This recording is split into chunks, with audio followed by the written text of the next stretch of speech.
Child is kind of unexpressive. ঠিক নিজের কোনো প্রবলেম হলে বলে বোঝানোটা, গুছিয়ে কথা বলতে পারে না। হ্যাঁ, গুছিয়ে কথা বলতে পারে না। বাট জেদি, জেদি তো মানে প্রচুর। প্রচন্ড জেদি, চোখের প্রবলেম আছে, পাওয়ারের, হুম হুম হুম এবং ভালো রকমের পাওয়ার আছে। হ্যাঁ, ভালো রকম পাওয়ার আছে।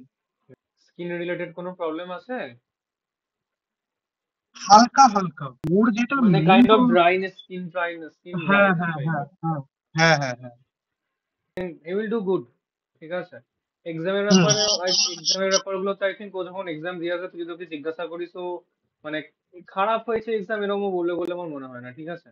আচ্ছা ওই গুড, বাট হ্যাঁ, যখন রেজাল্ট বেরোবে ও হয়তো মানে আম, যতটা হয়তো এক্সপেক্ট করছিল সেই লেভেলে যদি নাও হয়, but still it will do good, আচ্ছা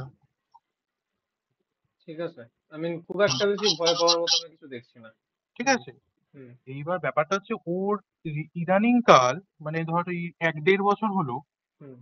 ঘুমের একটা প্রচন্ড প্রবলেম দেখা দিচ্ছে, মানে সাধারণ ঘুম নয়, আমি বলতে মানে কেউ বিশ্বাস করবে না, স্যারেদেরও বলেই আমি, হুম। মানে ঘুম মানে অস্বাভাবিক ঘুম। তুই যদি ওকে না ডাকিস ধর ঘুম থেকে, হুম। ও কিন্তু দিনে 15 ঘন্টা 16 ঘন্টা অব্দি ঘুম টেনে নেবে।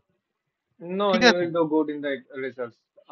আই মিন এতে কোনো সন্দেহ থাকারই কথা না, আমার যতদূর মনে হচ্ছে he will do good in the results. আমাকে একটু এক্সামের ডেটটা আরেকবার বলতো। ফেব্রুয়ারির 2 তারিখ। No, he will do good, I am sure. আচ্ছা। আর এই নভেম্বরে টেস্ট পরীক্ষাটা আছে। আচ্ছা, নভেম্বরের টেস্ট। হুম। He will do better than the test in the final. আচ্ছা